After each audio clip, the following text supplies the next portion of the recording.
But thank all of you for being here, and for the National Press Club for the first time getting two finance spokespeople to conduct a debate, which is proof that you're not worried about the ratings. So it's a pleasure to be here. In this particular election, we do have two very clear visions about how you grow Australia.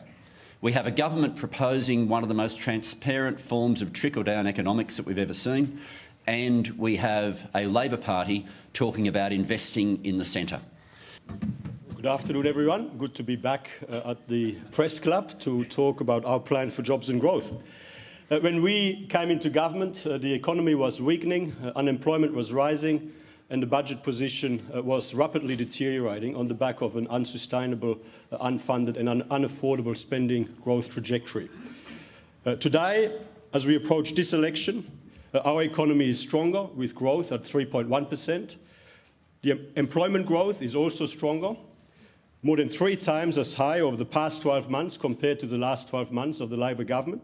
The unemployment rate at 5.7% is below where it had previously been anticipated, and the budget is now on a credible path back to surplus. Both our economy and our budget are now heading in the right direction.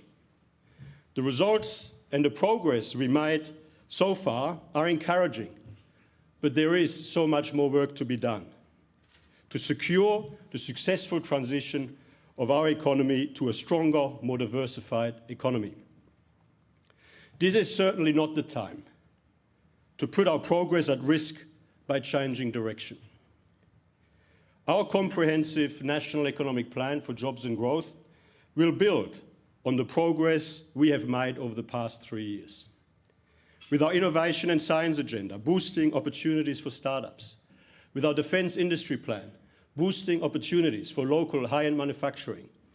With our export trade deals, boosting opportunities for Australian exporters of Australian products and services. To artificially inflate their budget bottom line. Why is it that we have a double dissolution election and not one of those measures was put forward as a trigger?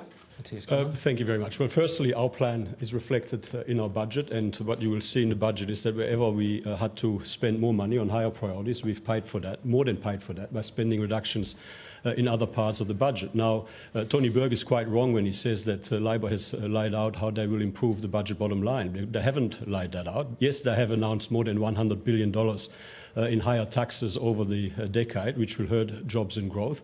But they've, over the forward estimates, they've spent all of that money several times over. The money that would come from that over the forward estimates, they've spent several times over, which is exactly why the deficit would be bigger under Labor. And over the medium to long term, based on what we know to date, there is no way that Labor is able to improve the budget bottom line based on the announcements they've made so far. And finally, tax increases are not savings. Labor doesn't seem to get this. A saving is a spending reduction. A tax increase is a tax increase. And a tax increase has an impact on economic growth. It hampers economic growth. And the question for Tony Burke is, will you reveal to the Australian people by how much less the Australian economy will grow as a result of more than $100 billion in additional taxes over the next decade, when you're not using it to reduce debt or deficits, you're using all of it on expenditure, higher expenditure and more. And even after all of that, you still haven't got enough to cover all of your spending promises.